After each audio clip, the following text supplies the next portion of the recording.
Good morning everyone. Class 10 के trigonometric से related अपन दो चैप्टर अभी तक कर चुके हैं, जिनमें से पहला था ट्रिग्नोमेट्रिक रेशियोज, दूसरा था ट्रिग्नोमेट्रिक रेशियोज की कुछ एप्लीकेशंस जिसको अप्लाई करके क्वेश्चन को प्रूविंग वाले जो क्वेश्चन थे उनको सॉल्व करना। ठीक है, आज उसी का जो नेक्स्ट लेवल है, अगला जो चैप्टर है उसके बारे में बात करेंगे। वो आपका है सम एप्लीकेशंस ऑफ ट्रिग्नोमेट्री, यानी ट्रिग्नोमेट्री के कुछ एप्लीकेशंस अप्लाई करना हमारे जो डेली रूटीन की लाइफ है। अपन देखते हैं कि भाई कोई बिल्डिंग वगैरह बनाते हैं या कोई पेड़ वगैरह होता है, कोई पोल या कोई खंबा टाइप होता है, तो वहां पर भी ट्रिग्नोमेट्री लगती है। आप एक बात मान के चलिए कि जहां पर आपका 90 डिग्री वाला एंगल बनेगा वहां पर ट्रिग्नोमेट्री अप्लाई होती है। ठीक है, तो आज हम ये देखेंगे कि डेली रूटीन की जो लाइफ है उसमें अपन ट्रिग्नोमेट्री को किस प्रकार अप्लाई कर सकते हैं। हम पढ़ेंगे हाइट एंड डिस्टेंस। ठीक है, यानी एक कोई पोल है उसकी क्या हाइट हो सकती है, उससे कोई डिस्टेंस पॉइंट अगर उसका लेना चाहिए तो कितना होगा, इससे रिलेटेड क्वेश्चंस अपन पढ़ेंगे। लेकिन उससे पहले इसका थोड़ा बेसिक कॉन्सेप्ट है जो आपको शायद आता होगा, हमने पहले भी वीडियो में डिस्कस किया, एक बार फिर से मैं बता देता हूं। सबसे पहले देखिए, ट्रिग्नोमेट्री में बता चुका हूं कि राइट एंगल ट्रायंगल यानी समकोण त्रिभुज के अंदर ये अप्लाई होती है। 90 डिग्री वाले जो अपने ट्रायंगल होते हैं, त्रिभुज होते हैं, उन्हीं में सिर्फ ये अप्लाई होती है। ठीक है, और ट्रिग्नोमेट्री पहले भी बताया गया था, ट्रिग्नोमेट्री जो वर्ड है वो निकला ही यहीं से है, 90 डिग्री वाले एंगल से। ठीक है, तो देखिए मैं आपको एक बात बताता हूं। जैसे मान लीजिए ये कोई पोल है, ये खंबा है, यहाँ पे इस खंबे से इतनी दूरी पर ये पोल है, खंबा है, इससे कुछ दूरी ऊपर यहाँ पे मान लो कोई आदमी या कोई बच्चा खड़ा हुआ है, वो अगर यहाँ से पोल के ऊपर जो अपन जानते हैं रोड लाइट होती है, मान लो लाइट की तरफ या पोल का जो टॉप है, शीर्ष बिंदु है, उसकी तरफ देखता है, तो देखो यहाँ से यहाँ पे बच्चा खड़ा हुआ है, वो यहाँ से इसके ऊपर की तरफ देखेगा, तो इस चीज को क्या बोलते हैं, लाइन ऑफ साइट। हिंदी में बोलते हैं दृष्टि रेखा। यानी मान लो मैं यहाँ खड़ा हूँ, सामने कोई पोल है, तो मेरी जो पोल को अगर टॉप की तरफ देखना होगा तो ऊपर की तरफ देखूंगा, तो जो मेरी दृष्टि रेखा है यानी जिसको मैं देखूंगा उसको क्या बोलूंगा, लाइन ऑफ साइट, जिसको हिंदी में अपन दृष्टि रेखा बोलेंगे। ठीक है, ये पहले कुछ वर्ड्स हैं जो आपको पता होनी चाहिए। अब देखो, अब इसको देखने के लिए क्या होगा, जैसे मैं एकदम फ्लैट खड़ा हूं, मैं सामने पहले तो मेरे एक हॉरिजॉन्टल लाइन, मेरी आंखों के एकदम बराबर की एक लाइन होगी, उसको अपन बोलेंगे हॉरिजॉन्टल लाइन। ये हो गया हॉरिजॉन्टल। अब पोल है वो ऊपर की तरफ है, तो हॉरिजॉन्टल से मेरे को यहां से थोड़ा ऊपर मेरा जो एंगल है, आंख का जो एंगल है, उसको ऊपर उठाना पड़ेगा। तो देखो यहां से कि यहां पे खड़ा हुआ है, यहां से ये तो आप मान लो बेस मान लो या हॉरिजॉन्टल लाइन मान लो, तो उसको यहां से ऊपर की तरफ देखना पड़ेगा। ये देखो एरो ऊपर की तरफ लगाया हुआ है, तो जब अपन स्ट्रेट लाइन से ऊपर की तरफ देखते हैं तो उस एंगल को क्या बोलेंगे, angle of elevation. Angle of elevation को हिंदी में बोलते हैं उन्नयन कोण। ठीक है, उन्नयन कोण यानी जब अपन सीधे से ऊपर की तरफ मुंह उठाते हैं, ठीक है, जब आपको सीधा देखने से ऊपर की तरफ मुंह करना पड़ता है, तो उसको बोला जाएगा एंगल ऑफ एलिवेशन। ठीक है, अब दूसरी चीज, मान लो इस डायग्राम में क्या होता है, अब ये मानो कि जैसे कोई बिल्डिंग है, ये मान लो ये कोई बिल्डिंग है, यहां पास में इस छत के ऊपर कोई आदमी खड़ा है, तो वो आदमी यहां ऊपर खड़ा हुआ है इस बार, तो यहां से सोचो कि वो अगर यहां से खड़ा हुआ देखेगा तो सीधा देखेगा, यानी कोई व्यक्ति छत पे खड़ा हुआ है तो उसकी दृष्टि रेखा, वो जो अपन कह सकते हैं हॉरिजॉन्टल लाइन, क्षैतिज रेखा, वो तो सामने की तरफ होगी। अब वो सामने की तरफ है और ये बिल्डिंग के ऊपर है छत पे, मान लो यहां नीचे सड़क पे कोई गाड़ी आती है, ठीक है, मेरा डायग्राम ज्यादा अच्छे नहीं होते, गाड़ी जैसा लग रहा होगा आपको, ये मान लो कोई गाड़ी आई, तो अब वो क्या करेगा, अपनी दृष्टि रेखा से नीचे की तरफ देखेगा। मान लो जैसे मैं खड़ा हूं, छत पे खड़ा हूं और नीचे की तरफ कोई गाड़ी आई, तो ये तो होगी मेरी दृष्टि रेखा, ये हॉरिजॉन्टल लाइन सीधी, फिर मेरे को उसको देखने के लिए ऐसे नीचे की तरफ झुकना पड़ेगा। ठीक है, मतलब मेरे जो सर को मेरे को नीचे की तरफ करना पड़ेगा, तो सीधे से जब हम नीचे जाएंगे यानी ऊपर से जब नीचे की तरफ आएंगे तो उसको बोलेंगे एंगल ऑफ डिप्रेशन। ठीक है, नीचे की तरफ जो उड़ता हुआ डिमोटिवेट अपन बोलते हैं, डिप्रेशन जिसको बोलते हैं, डिप्रेशन वाला एंगल हो गई है, इसको हिंदी में बोलेंगे एंगल ऑफ डिप्रेशन यानी अवनमन कोण। ठीक है, ये आपको पता होना चाहिए। जो मतलब दृष्टि रेखा से जो ऊपर की तरफ उठा हुआ एंगल ऑफ एलिवेशन है और ऊपर से जो नीचे की तरफ झुका उसको अपन बोलेंगे एंगल ऑफ डिप्रेशन। अब साथ ही आप जानते हैं, एक छोटा सा डिस्कशन करना चाहूंगा, 7 से अपने सामने आता है, दो लाइनें पैरेलल है, यानी ये दोनों लाइनें समांतर रेखा समांतर रेखाएं। हम जानते हैं कि समांतर रेखा को जो काटा जाता है किसी लाइन से, तो ये जो एंगल बना, ऊपर वाला कोण जो बना है वो इस कोण के बराबर होता है, ठीक है ना। यानी उल्टा z बनता है, ऐसे भी मेरा बताया हुआ है, जो स्टूडेंट्स है मेरे को जानते हैं कि उल्टा z या सीधा z बनता है। तो ये जो एंगल्स होते हैं इनको अपन क्या बोलते हैं, अल्टरनेट इंटीरियर एंगल, यानी एकांतर अंतः कोण, और ये दोनों कोण बराबर होते हैं। तो उसी हिसाब से बताइए कि ये एक स्ट्रेट लाइन होगी सीधी, और ये बेस या जमीन मान लो तो सड़क तो सीधी होती है, यानी ये लाइन और ये लाइन दोनों पैरेलल लाइंस है, और इनको कोई काट रहा है बीच में से, तो जितना ये कोण है, मान लो ये एक बार कोण मैंने माना 60 डिग्री का है, तो सिंपल सी बात है ये वाला कोण भी कितना होगा 60 डिग्री का, क्योंकि ये जो एप्लीकेशन मैंने बताया अल्टरनेट इंटीरियर एंगल एकांतर अंतः कोण, इसको मैं यहां पर अप्लाई कर सकता हूं, ठीक है। तो यहां पे कोई बंदा खड़ा हुआ है, तो उसकी ये जो सीधी वाली लाइन होगी इसको अपन बोलेंगे क्या, हॉरिजॉन्टल लेवल या हॉरिजॉन्टल लाइन, ठीक है। इससे नीचे की तरफ मुड़ेगा तो मैं क्या बोलूंगा, एंगल ऑफ डिप्रेशन यानी अवनमन कोण। अब वो यहां देख रहा है और नीचे की तरफ देखेगा तो उसकी लाइन ये होगी ना, देखो पहले मेरी ये लाइन थी स्ट्रेट, फिर नीचे गाड़ी तो मैंने अपनी आंखों को नीचे किया नीचे की तरफ, अब मैं नीचे की तरफ देख रहा हूं, तो यहां से जो ये लाइन जा रही है ना, जो मतलब एक्चुअली में लाइन नहीं जा रही है लेकिन मेरी दृष्टि जो है वो नीचे की तरफ जा रही है, तो इसको अपन क्या बोलेंगे, लाइन ऑफ साइट। तो ये होगी लाइन ऑफ साइट, इसको बेस बोला जा सकता है, ठीक है। ये तो हो गया, हम अप्लाई किस तरीके से करेंगे। अब ये जो मैंने पढ़ा था थोड़ा सा इसको रिवाइज कर लेता हूं, क्योंकि ये बहुत ज्यादा एप्लीकेबल है, इसमें ये लगेगा। साथ ही हमने वो चैप्टर 6 के लिए ट्रिग्नोमेट्री के एक इंडेक्स बनाना मैंने आपको बताया था, ठीक है ना। मैंने वहां पर ये भी बताया था कि कौन कौन सी वैल्यू सबसे ज्यादा मोस्ट है जो आपको याद होनी चाहिए, वो भी यहां पर अप्लाई होगी, ध्यान से सुनना। अब देखिए 90 डिग्री का वाला राइट एंगल ट्रायंगल है, तो हम ऑलरेडी जानते हैं कि अगर मैं सी एंगल की बात करता हूं, एंगल सी से, तो एंगल सी के अकॉर्डिंग ये वाला तो अपना हाइपोटेन्यूज होगा, 90 डिग्री के सामने वाला हाइपोटेन्यूज, यानी हिंदी में जिसको कर्ण बोलते हैं, 90 डिग्री के सामने वाली लाइन होती है, पुराने वीडियो में बताया होगा। तो ये तो हो गया कर्ण, ठीक है। अब मैं सी से बात कर रहा हूं, तो कर्ण को जो लाइन टच करती है, देखो ये कर्ण है, ये हाइपोटेन्यूज है, और ये जो बीसी लाइन है ये इसको टच करती है, तो कर्ण को जिस एंगल पे टच करती है, नीचे वाली जो लाइन होती है फ्लैट, उसको क्या बोलते हैं अपन, आधार या बेस, ये आप जानते हैं, ठीक है। और सी को कौन सी लाइन टच नहीं करती, देखो सी जो ये एंगल है, इसको ये लाइन आती है यहां पे, देखो टच करती है, इसको हाइपोटेन्यूज कर्ण बोलते हैं। ये लाइन यहां पे टच करती है, इसको बेस या आधार बोलते हैं। तो ये लाइन टच नहीं करती ना, सी को देखो, सी के सामने कहीं टच नहीं करती, जो लाइन टच नहीं करती उसको अपन बोलते हैं लंब या परपेंडिकुलर। ये आपको तीनों लाइनें पता होनी चाहिए, ठीक है, क्योंकि इन्हीं के बेस पे हम आगे वाली चीज पढ़ते हैं। फिर मैंने आपको बताया था कि ये जो अपना है, हिंदी में एक लाल बट्टे का फॉर्मूला होता है, इंग्लिश में इसी फॉर्मूले को क्या बोलते हैं, PVP-HHB। तो लाल बट्टे के अकॉर्डिंग हम जानते हैं कि पहले वाले जो दो वैल्यू होते हैं L/K, L/K, सॉरी यहाँ पे L/K लिखा हुआ है, L/K होगा, L/K, ये किसकी वैल्यू होती है, साइन थीटा के लिए, ठीक है। ये मेरा चैप्टर बताया हुआ था, साइन थीटा की वैल्यू होती है L/K। फिर जो दूसरी वैल्यू आती है, यानी ये जो बीच वाला पोर्शन है, A/K, यानी आधार बटा कर्ण। L माने लंब हो गया, K माने कर्ण हो गया, A माने आधार और K माने L माने लंब। तो आधार बटे लंब ये किसकी वैल्यू हो जाएगी, cos थीटा की, ठीक है।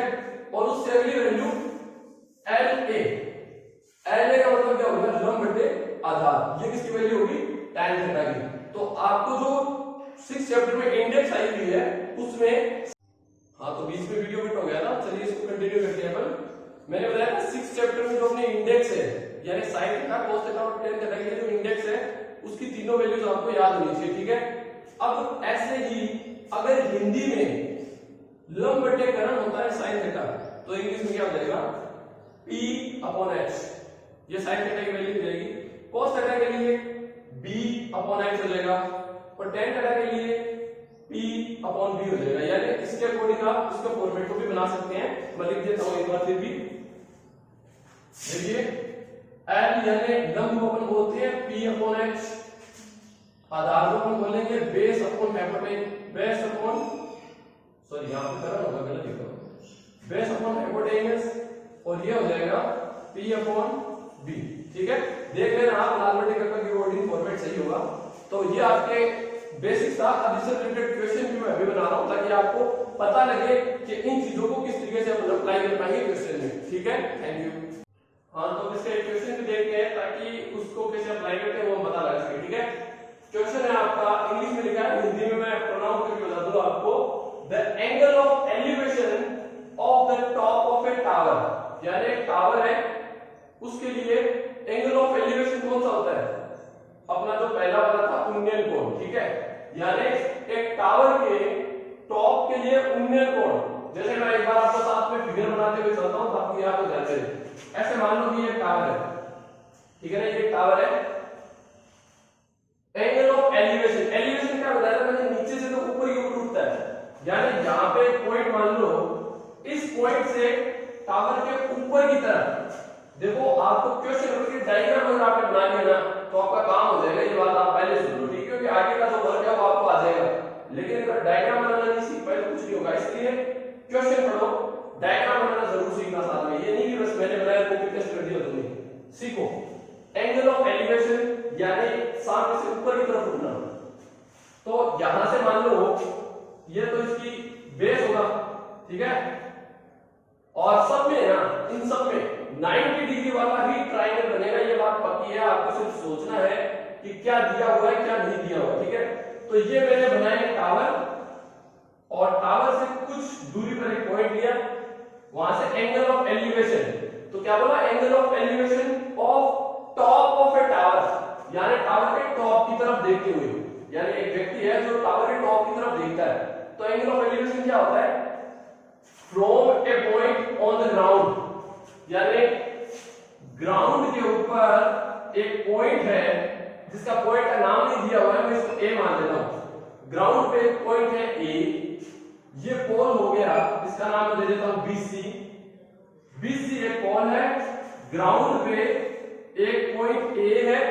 ए से जब आप टावर के टॉप की तरफ देखते हो, यानी ऊपर की तरफ, टावर के ऊपर वाले बिंदु की तरफ देखते हो, which is 30 metre away from the foot of tower, यानी टावर है उसके फुट से, फुट यानी क्या होता है? नीचे वाला। अपन जैसे खड़े हुए हैं तो नीचे वाले अपने इसको फुट क्यों बोलते हैं? क्योंकि ये जमीन को टच होता है, इसलिए इसका नाम फुट होता है। तो टावर है, उसका जो पॉइंट जमीन को टच करेगा उसको फुट बोलते हैं, ठीक है। इस पॉइंट से 30 मीटर अवे टावर के नीचे वाले बिंदु से 30 मीटर, 30 मीटर दूरी पर एक पॉइंट ए है। यहां से टावर के ऊपर वाली तरफ, यानी ऊपर टॉप की तरफ कोई देखता है तो एंगल ऑफ एलिवेशन कितना? From the foot of tower is 30 degree. यानी ये ध्यान से देखो, 30 डिग्री का एंगल बनता है। यानी ये जो एंगल बना वो कितना बना? 30 डिग्री का बना। Find the height of tower, तो देखो ये टावर है, टावर की जो हाइट है इसको मैं h मान लेता हूं, ये हमें फाइंड करनी है। पूरा क्वेश्चन एक बार रिवाइज करता हूं, ध्यान से सुनना। क्या बोला गया?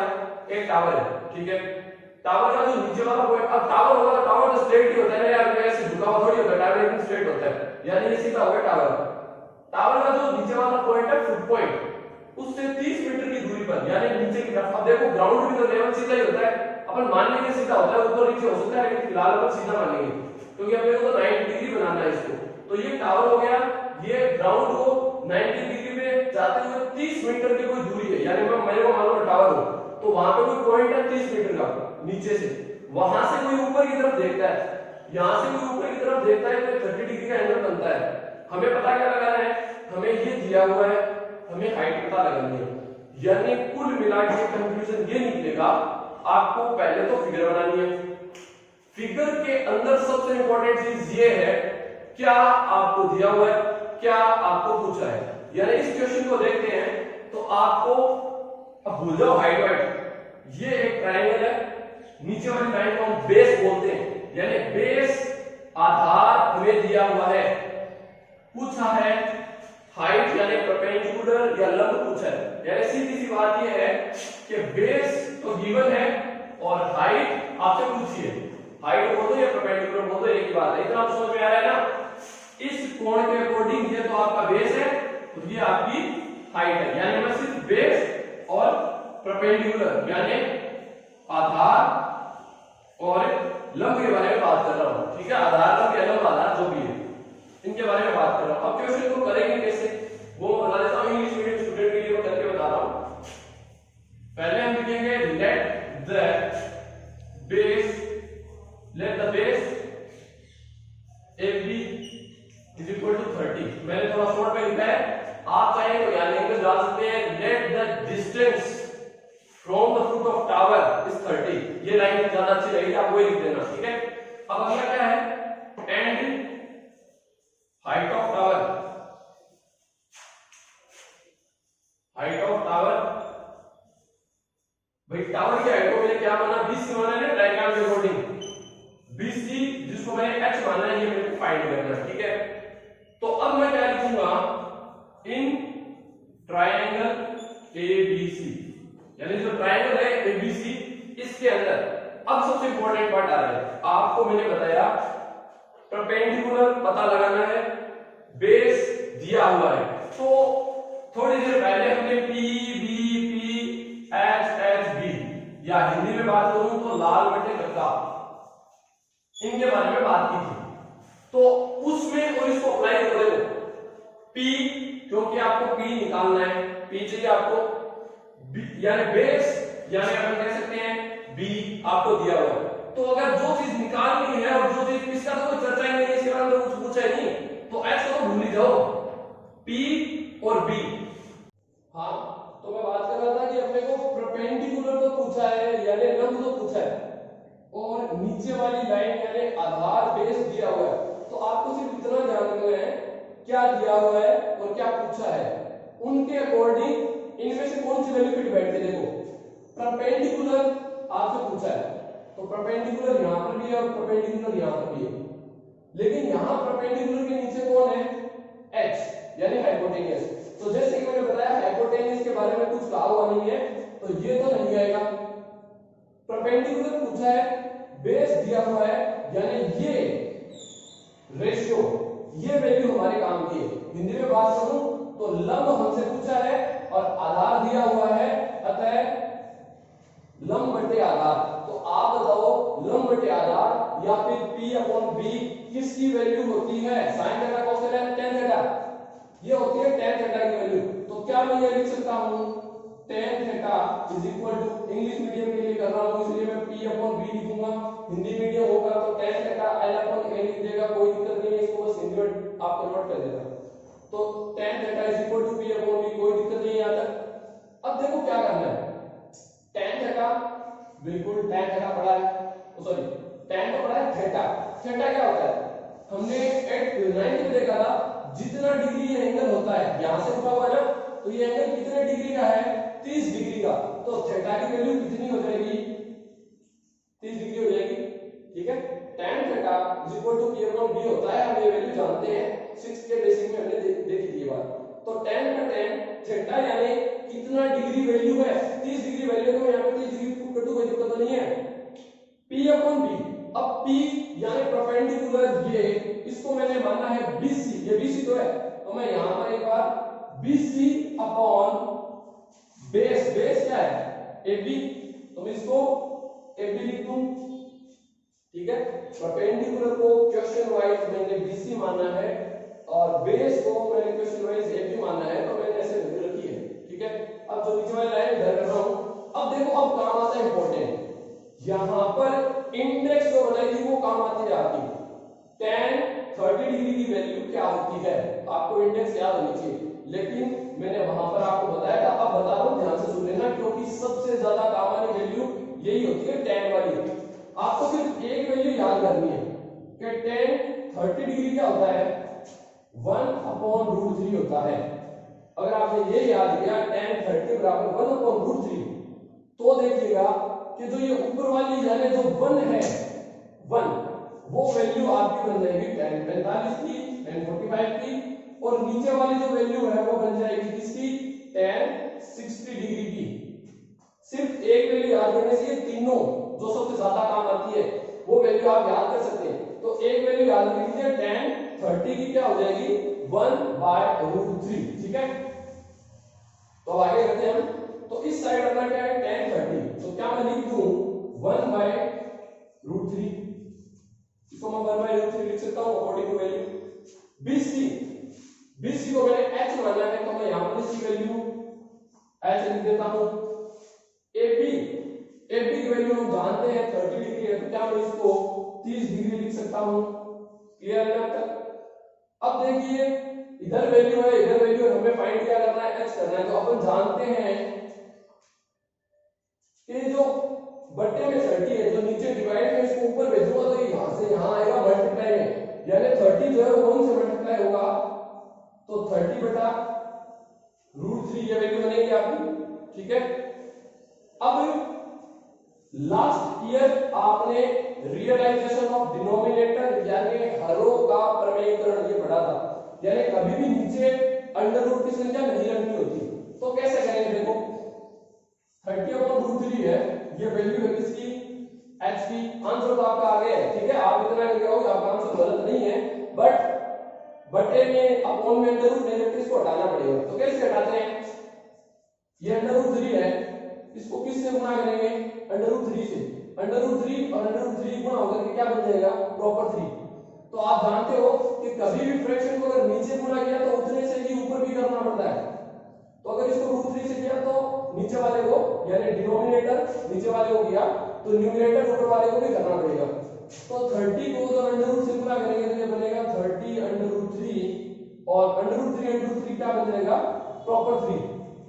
तो h की वैल्यू देखो, प्रॉपर 3 जो है वो 30 को काट सकता है 10 टाइम। तो आंसर क्या आ गया, 10/√3। क्वेश्चन किस में चल रहा है, मीटर में, तो ये आ जाएगा मीटर h। ठीक है, 10√3 मीटर h की वैल्यू आ गई।